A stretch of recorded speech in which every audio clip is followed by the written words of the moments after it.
Help our campaign to stop abuse. Like, follow, share, comment, subscribe. Every click makes a difference.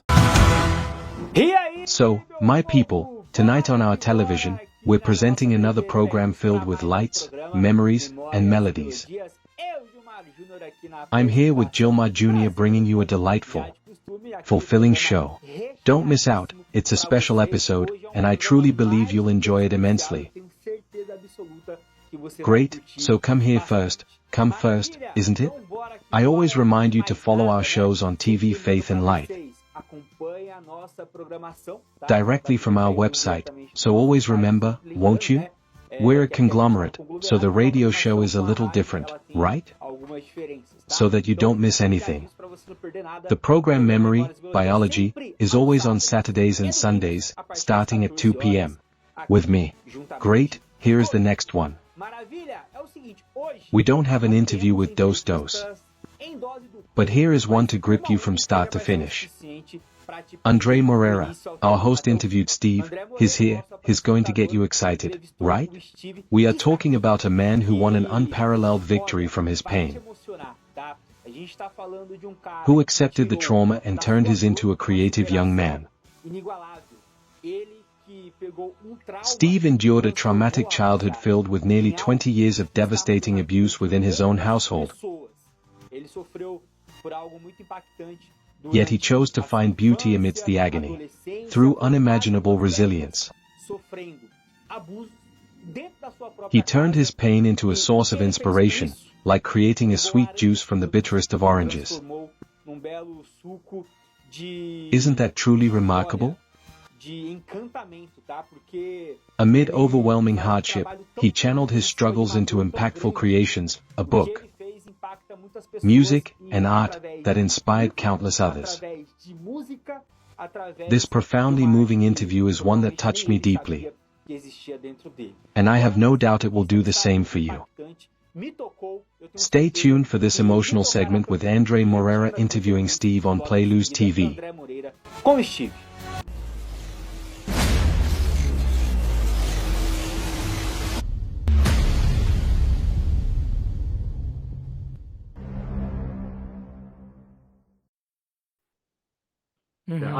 I can't hear Andre when he's talking. No, you shouldn't hear him at all. We shouldn't hear him at all because it is just going to be extra noise if you hear him. You know what I'm saying? Because he's already speaking Portuguese. In this case, you only have to hear one English channel. We're going to give you some clean audio, only English. So we're going to give you an English version and the Portuguese version of the interview. So if you hear him talking in Portuguese, it is going to be dirty because you're going to hear two different languages in one channel. It's a big mess. At least so the audience is not going to hear your voice. They're going to hear me. So yeah, let's go. I'll respond to you. Okay. 4, 3, 2, 1. 4, 3, 2, 1, vai. Today, we're talking about something very delicate, but yet important to society as a whole. Facing abuse and the importance of giving voice to victims of survivors. Today, we welcome a guest that has turned his life story into art, conscientization, awareness, and while he is a musician, activist, all the way from Europe, Steve Stachini. Steve, welcome to Megaphone. It's Hi, thank you for having me. Steve, to get started, please introduce yourself. My name's Steve Stachini, and I am a victim and survivor of childhood abuse, mental abuse, physical abuse, and sexual abuse. And I have written a book, my autobiography, of which I expose the whole of my life story. And I am currently on a campaign to raise awareness for victims of abuse. Right, this is very important. Turning your pain into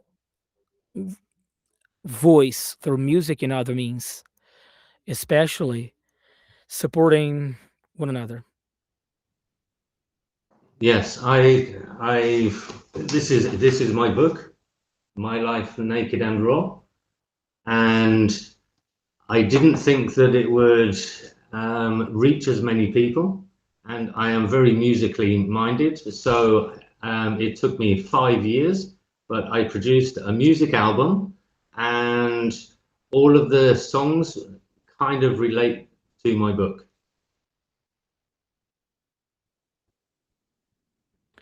Yes, we're going to be discussing throughout the interview about the importance of the book itself and even the songs.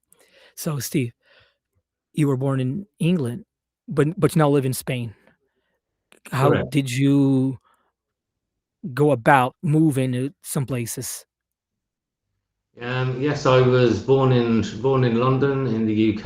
I grew up in the UK, and 20 years ago, I simply just had enough of the UK, and just packed up and moved to Spain. I didn't know one single word of Spanish, nothing. I just wanted a better lifestyle, and that's the main reason I moved. The UK was just far too, we say, a rat race. It was just Foi isso. You mentioned your life transformation, right? Book. Tell us about your autobiography. Mm, uh, your life naked and raw. uh, As it was, that you have like lived a childhood full of abuse. What's the importance of this book? um, yes, in 2015, I took a break from all of my commercial work and decided to do a project for myself. And one of the projects was to complete my book. Um, I've never had any therapy, but writing the book was extremely therapeutic. There would be times when I would be typing and typing away, and the memories come flooding back, and I would be in tears, writing my own book sometimes. And to be honest, it was only through writing that I realized um, how dramatic and how traumatic, yeah, actually this boy's childhood actually was. And yeah, I the family dynamics were a little bit complicated, but I was constantly a witness to domestic violence from my mother, from my father to my mother. That was a weekly thing. And this ended up being sort of translated to us children. And yeah, the mental abuse, the verbal abuse, the physical abuse.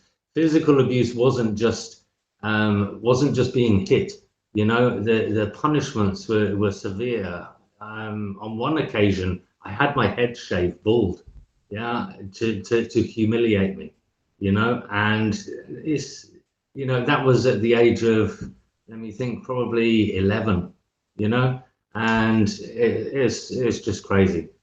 Um, yeah, I used to be the only child in the family that would beg my father to punish me in any other way except for violence. Yeah, choose anything else. Just don't keep hitting us. Just don't keep beating us. Sometimes it paid off. Sometimes it didn't. Um, and I may as well say openly because it's in the book. It's the world should know. But my father also sexually abused two of my stepsisters, and that was horrific, horrendous. And my mother either wouldn't do anything about it or couldn't do anything about it.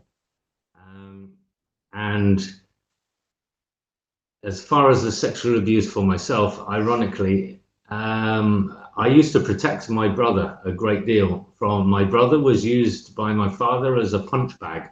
Yeah, he had severe um, physical abuse, and ironically, my step brother sexually abused me, and the it's just beyond. It's a betrayal of all betrayals.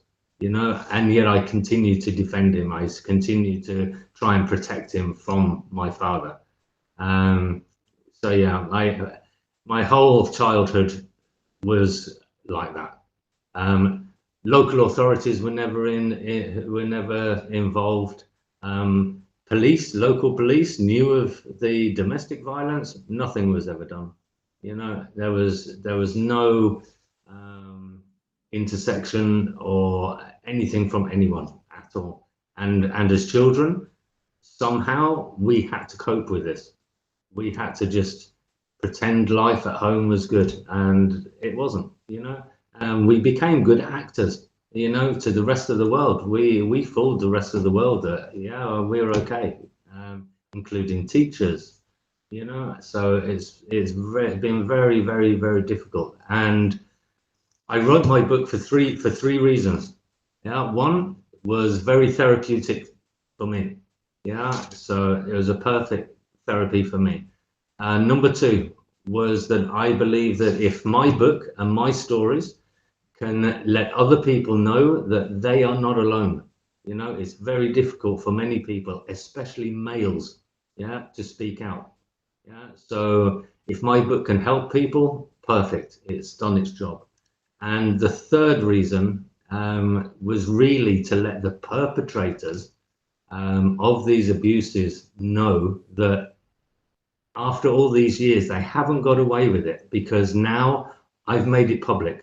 The whole world can know the naked and raw truth. So that's the reasons for writing the book.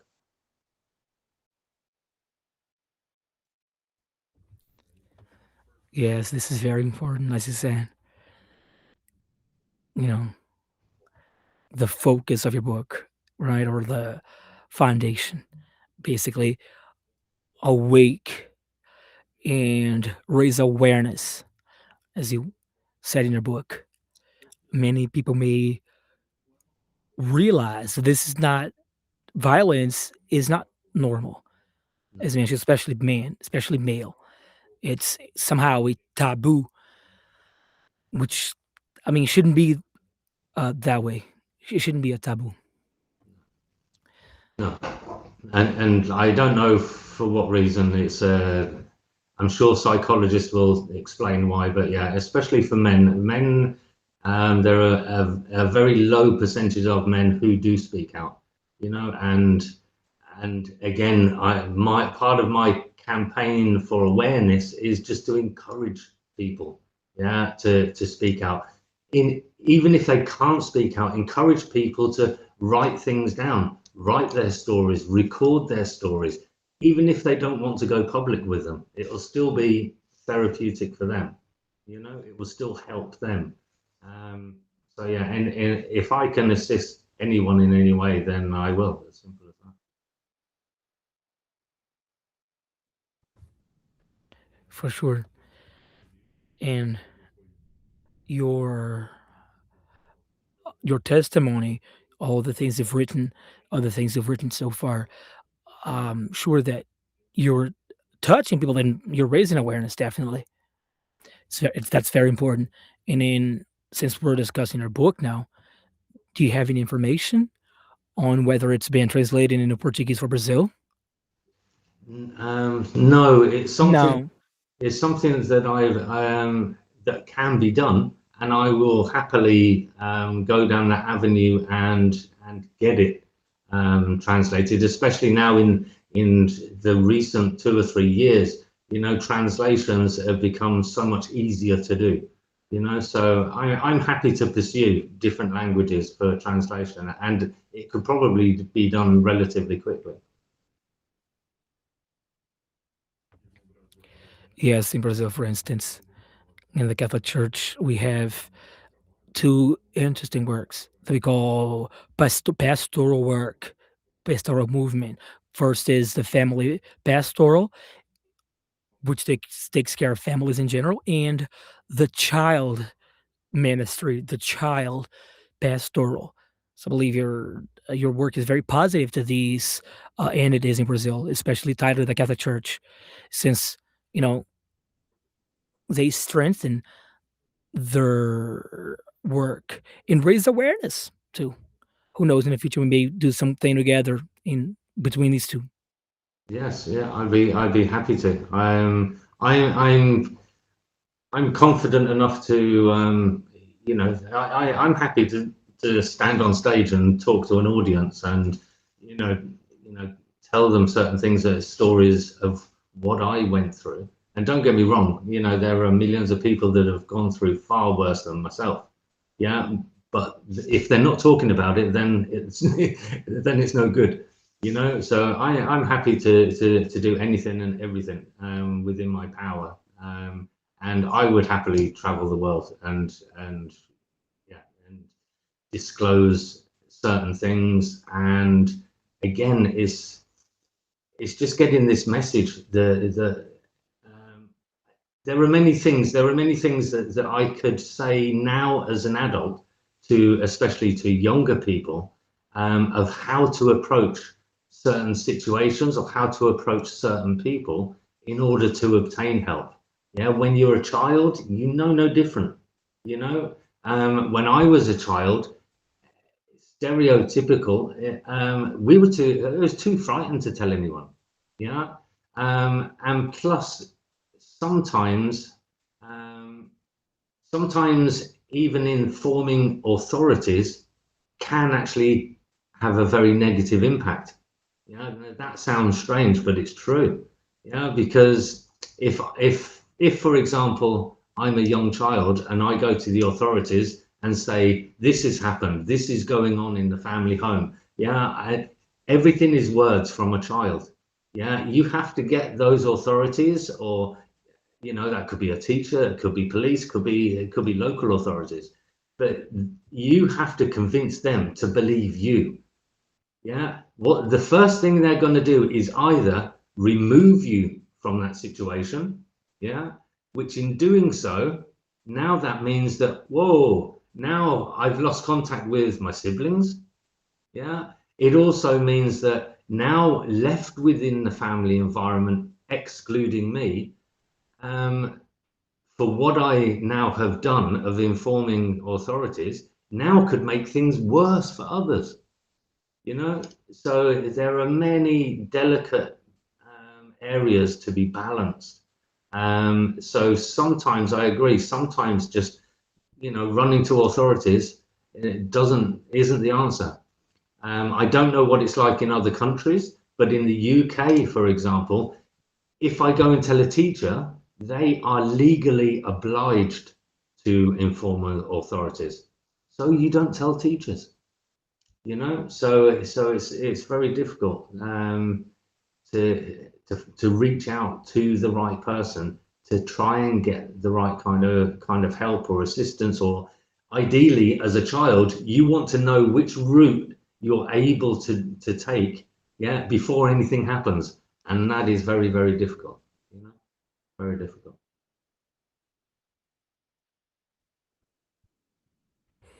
Yes, here in Brazil, for you to have an idea, there are several public authorities or bodies that are capable of providing support and identifying violence against in child abuse in general. Daycare, schools, and hospital. If they identify uh, in abusive situation, it is their duty to call upon or to summon the authorities. I mean, higher authorities. And so there is a protection network in Brazil. Yeah. Okay. I mean, it would be easy if say within the environment that I was in, if someone could have just come along and plucked out my father, for example, and removed him from the equation, okay, we struggle as a family, work, money, etc. That would be the perfect solution. but it's very difficult in the UK anyway, and probably mainland Europe, to do such a thing. Yeah, because authorities will first of all take more notice of the marital partner than anyone else. You know, so it's, yeah, it is difficult.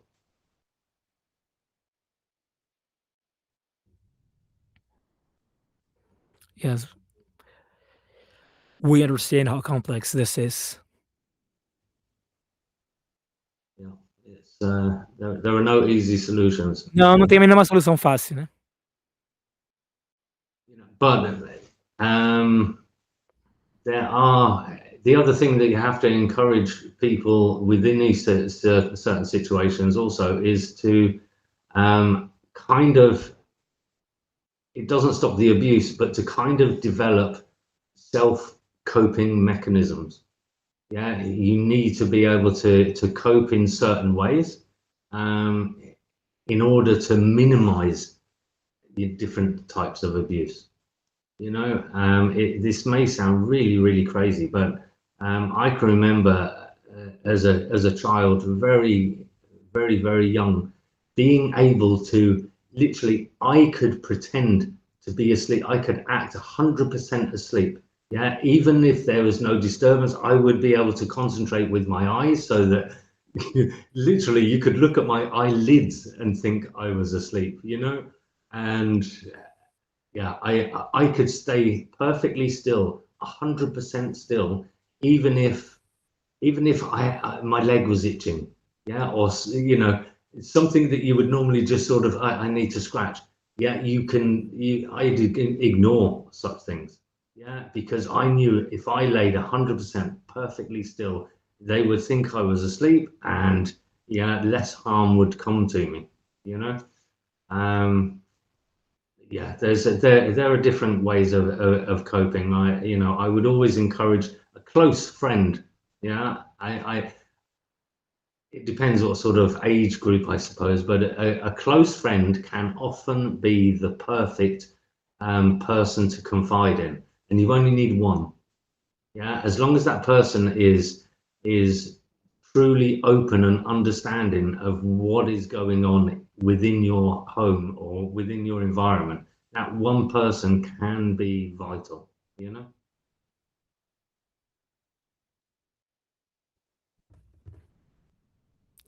Sure. Like I said, we create a protection network, right?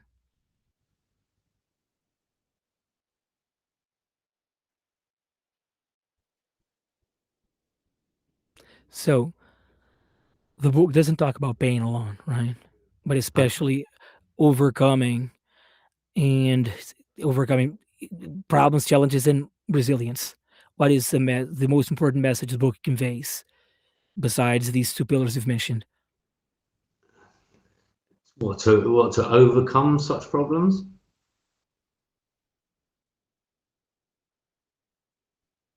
I mean, the message itself, the message the book conveys, the most important message that people, upon reading our book, will will will realize. I I honestly don't think there's not necessarily a message direct from the book to the reader, but I think what the reader will discover is that wow, this guy has opened up about everything, yeah, and it's a breath of fresh air, yeah.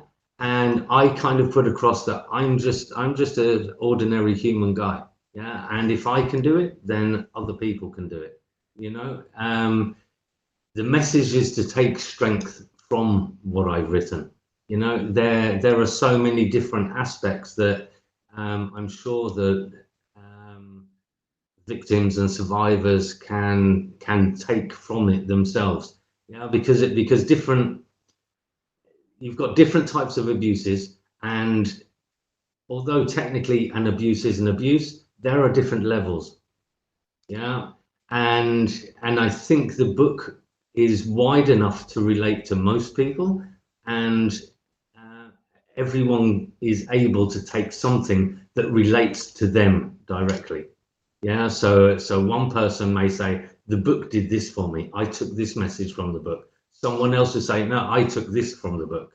Yeah, and I think that's the beauty of just telling the truth, you know, as simple as that. And so it lends itself well for helping more people, you know.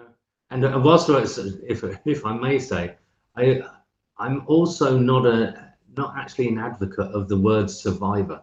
I don't know how it translates in different languages, but to me personally, I think the word survivor was introduced more by politicians and authorities, yeah, almost to make the abuse situation not sound as harsh, yeah, because the word victim is hard hitting.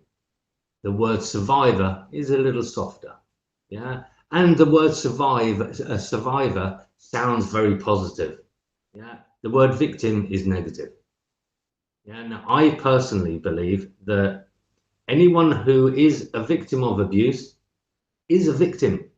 Not all victims are survivors, yeah, because many victims carry on a different mental state of mind, many obstacles mentally that they can just not get over in the whole of their lives. They're not survivors, yeah. They're coping with the past of being a victim, yeah.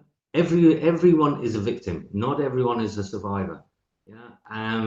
And that's what I seriously think. I think that the word survivor has been introduced over the last decade or so to soften the blow on abuse, and there is nothing soft about abuse, you know. Don't get me wrong, abuse will never stop. We will never stop abuse, generation after generation. But what we can do is open the airwaves, open the platforms, yeah, make it easier for people to talk about. As you said earlier at the beginning, make it not such a taboo, you know.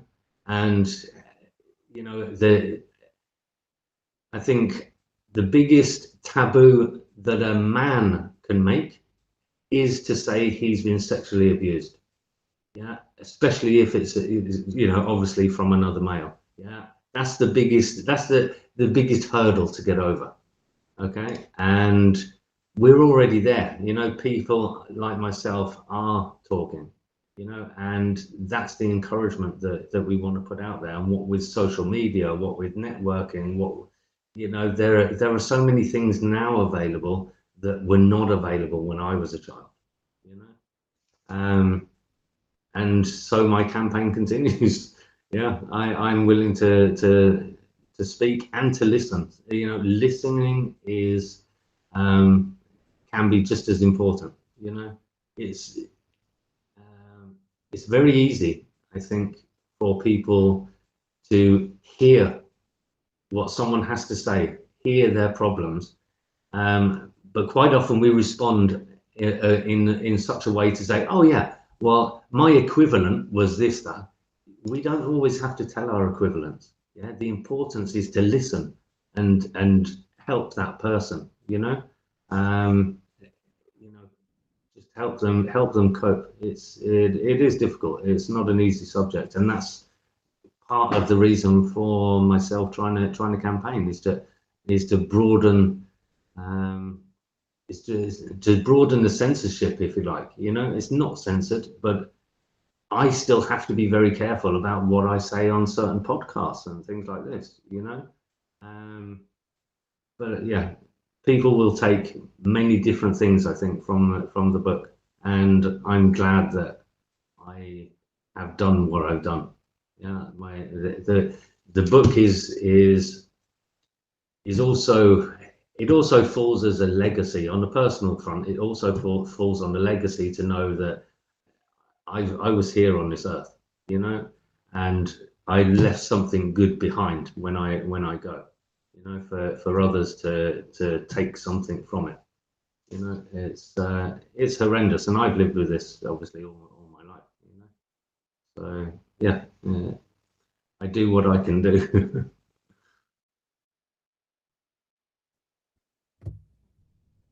Right.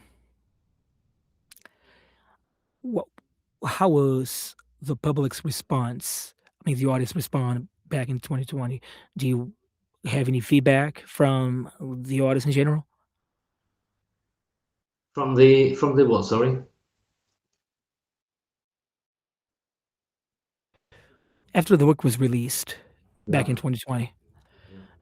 have you received positive feedback from readers, the Yeah. audience, Yeah. who share their stories? I have. Yeah. I've had some great feedback. And words of encouragement. I know for a fact from some of the feedback that I have already encouraged people of, and not many, but they have said, your book has inspired me to write my own book. Your book has inspired me to change my thought process. Yeah, your book has inspired me, and they keep using this word, inspired, and I'm humbled. I'm humbled by it. You know, I used to tell the stories that are in this that are in this book. I used to tell to, you know, some very close friends, even my own children know some of the stories. Or I spoke about some of these stories, and because this is the way I've grown up, then it wasn't difficult for me to tell such stories. However, the person listening to the stories would go, "What? Whoa! No! How? Why?" Yeah, and it might blow their minds, you know. And when you start getting responses like that, you realize, damn, yeah, this shouldn't have all happened to me, you know. um and yeah, the book itself has kind of been the same, you know. People have appreciated that I there couldn't be a better title, as simple as that. It is naked and raw, you know. I'm so pleased that I chose the right title. My my own oh, the other thing on the book is that I also didn't just want an editor. Yeah, I didn't want someone just to edit my book. It took me 5 years to find the right person to edit the book because I was determined to get a therapist of some level. Yeah, to also be my editor. Yeah, because I wanted someone of a clinical nature, yeah, to fully relate, who would naturally fully relate to the stories that I was telling. You know, I wanted someone with a vested interest. I didn't want to just pay someone to edit my book. Yeah. So my editor, technically, I got free editing because my editor was so engrossed, and you know, they've had a whole lifetime career as like a clinical psychologist, and they realized the importance of my work. Yeah. So and it gave them something, you know, for their own you know, clinical views, you know. So I was almost sort of treated like a test subject in a way, you know, so that they had someone who really lived this, you know, who was really traumatized by this, and how did they cope, you know. And they've reported back to me as well some sort of areas that you know, we could expect this from a person who went through that, you know. And I get a lot of clinical analysis, you know, and that's kind of what I want. So not that I need validation, but it does help the that my book has been validated by professionals, you know. So yeah, it's been well received. It's been well received. Don't get me wrong, I haven't sold millions of copies, and to be honest, I'm not worried about that. Yeah, it's I'm not in it for the money. I'm in it to spread the news. Um, my ultimate goal actually in life is to produce a mini TV series, based on the first sort of 18, 20 years of my life. That's what I want to do, because I'm a great believer that books are great. I'm not a book reader. I don't read books. I read for research. Trying to promote a book is very difficult, which is why I also stepped into music. More people listen to music than read books, and more people watch television than listen to music. So it stands to reason that why would I not go as high as I can possibly go? And this is also part of my journey. Is effectively I need interest in my book. I need interest in my music. I need interest in my art, because collectively, this then builds a great amount of ammunition to pitch to production studios, to create a mini TV series, which then will expose everything, and quite rightly should do, but it's a long process. It's a long-term project, and I'm happy. I'll keep doing it until the day I die. So, I am a lifetime advocate. That's for sure.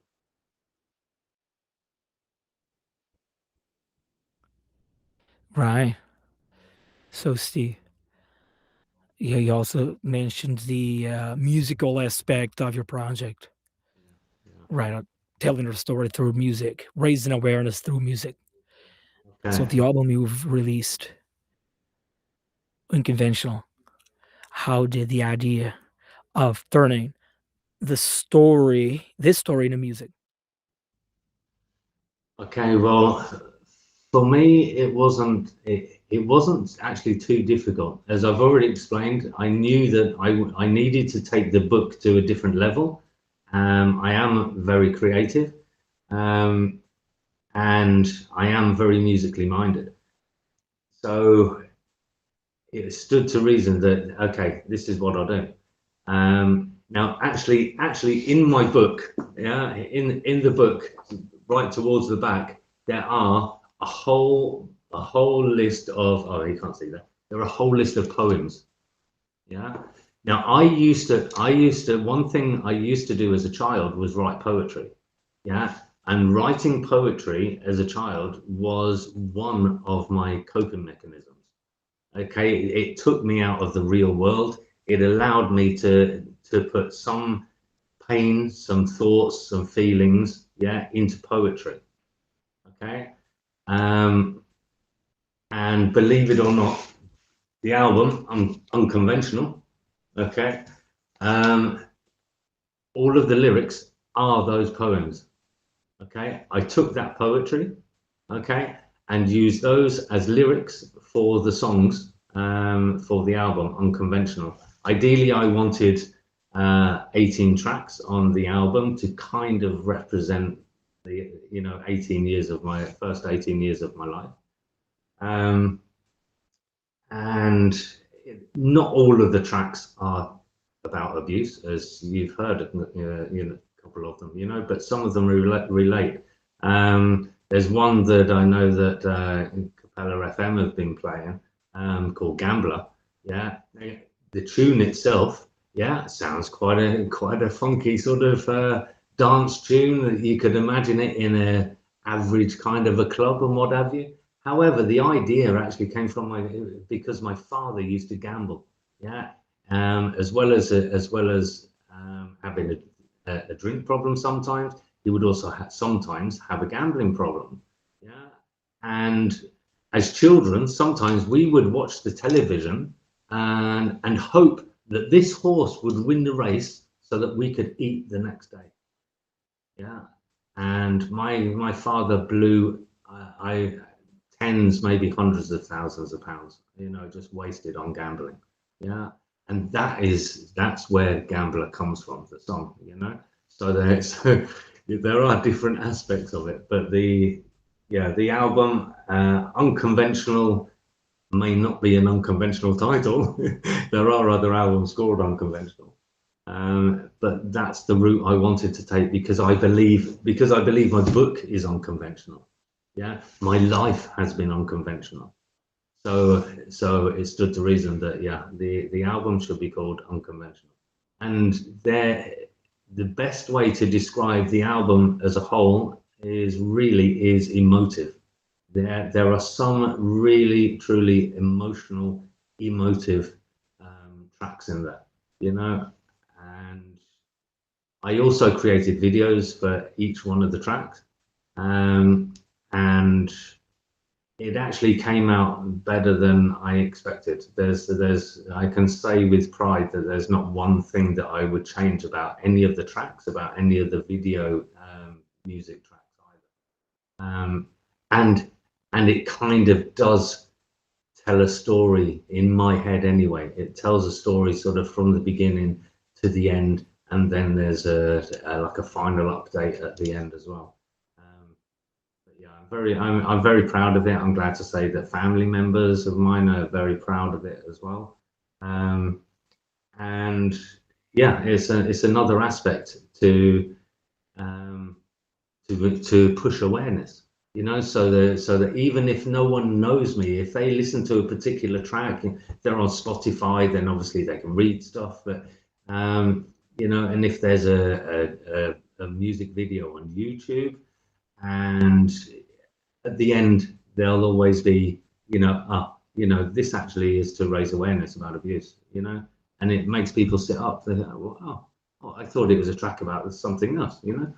Okay, what's this about, you know? So it opens up other avenues to alert people and to make announcements that, listen, guys, because this may be good music, may not be good music. It may be good music, but the important message is, yeah, that it's raising awareness. You know, it's a campaign, it's a concept album, is what it is. You know, it has a quite a range of mixed genres in the album. You know, which is purposeful. So yeah, I'm very very pleased with it. It relates to the book very well, I believe. You know, so the two do go hand in glove. Um, and yeah, I wouldn't change a thing. And that's sort of my current promotions is I'll spend years promoting it if necessary, you know, in order to get to the ultimate goal.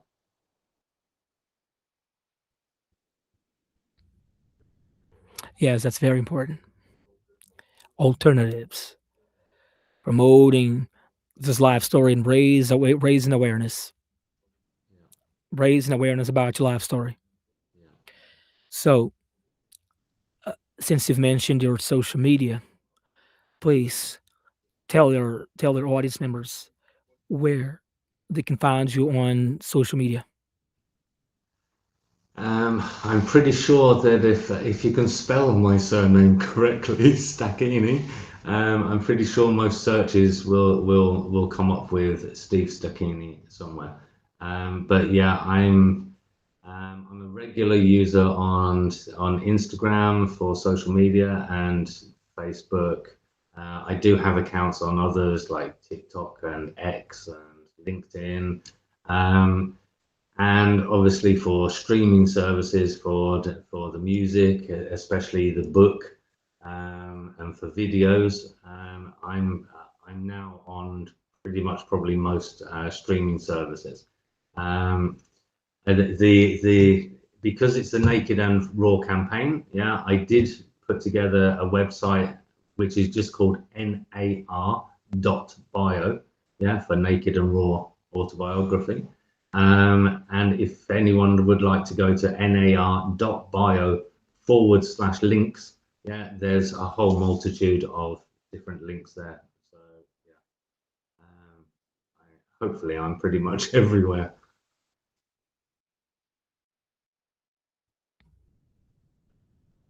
Yes, this is very important because that way people can find you on several platforms and find your work. And I don't keep myself private either.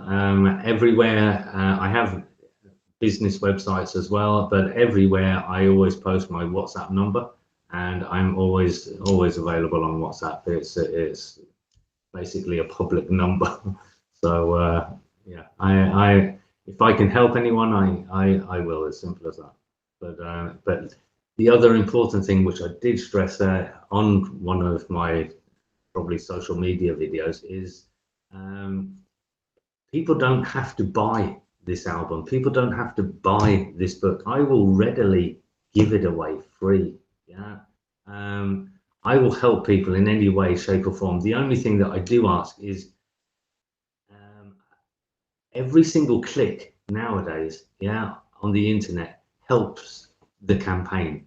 Yeah, I need to demonstrate, yeah, that there's an interest in this. Yeah, so literally every single like, follow, share, comment, yeah, subscribe, every single click literally does make a difference, and that costs nothing. You know, I'm not trying to big up my numbers to make myself bigger. I don't need that, but I do need numbers, yeah, to help the campaign to take to the next level of a TV series. That's what I need. So that's why every little click literally helps, you know.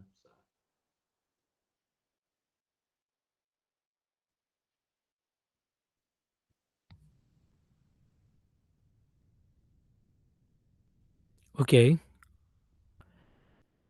Steve, Yes. is there a message you'd like to convey? And I guess you've done it in between our your answers to our questions. But can you please convey a message, a short message of hope to people who are still going through some kind of abuse? Would like you to share, convey a message to one of those people. Any kind of message that you have in your heart that you'd like to share. Okay. It is quite difficult, but I would I would tell everyone, anyone in any abusive situation, to remain steadfast and strong and believe. Yeah, believe with your heart, with hope that there is an answer, that there is an end. We all know there is an end because things can't stay the same forever. We all grow up. Yeah, we're able to do something about it. I'm referring to children, obviously. Um, that things will come to an end, and reach out to someone. Yeah, there.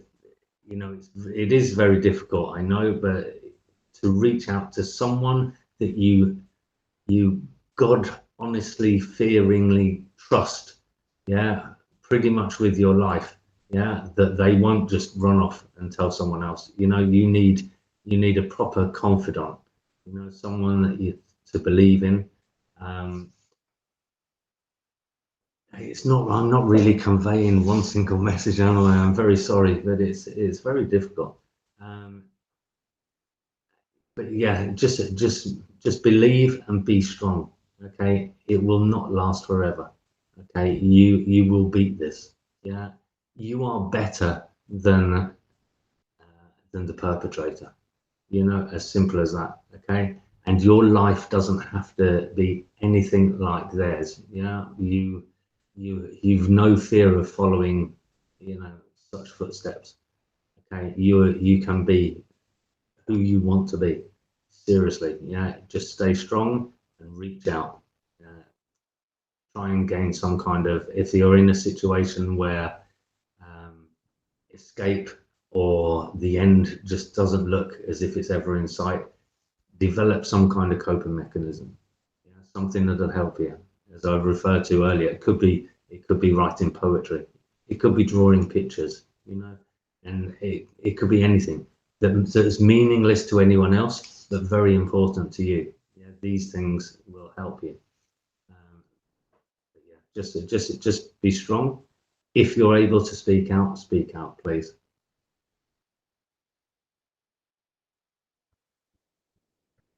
Right. Steve, I want to thank you for participating on Memories and Melodies, sharing your work, and we hope many people have been touched and also become aware the importance of seeking help, speaking up.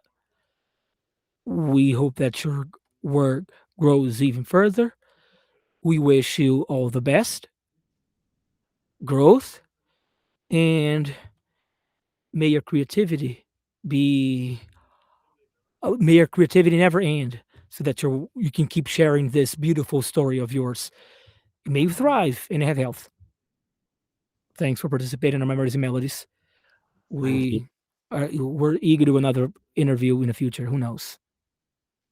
Thank you ever so much for having me on, and I would love to do something again with you at a later date, and hopefully we can have some kind of update, and or maybe we can take things in a more specific area to concentrate on. And I would honestly like to thank all the listeners on Brazilian radio stations for supporting the music, and I hope that the airplay like this also connects and encourages. Encouragement is what most people need to make a difference, and I hope that something that I've done or said has helped someone. As simple as that. Yeah, but everyone just needs encouragement. Okay, so I encourage everyone to speak out if you can speak out. Yeah, because you need to speak out safely. Yeah, but yeah, speak up, speak out. You are not alone. That is the key message. You are not alone. And thank you very much, and thank your team for having me on. I really, really do appreciate it. Thank you. God bless you.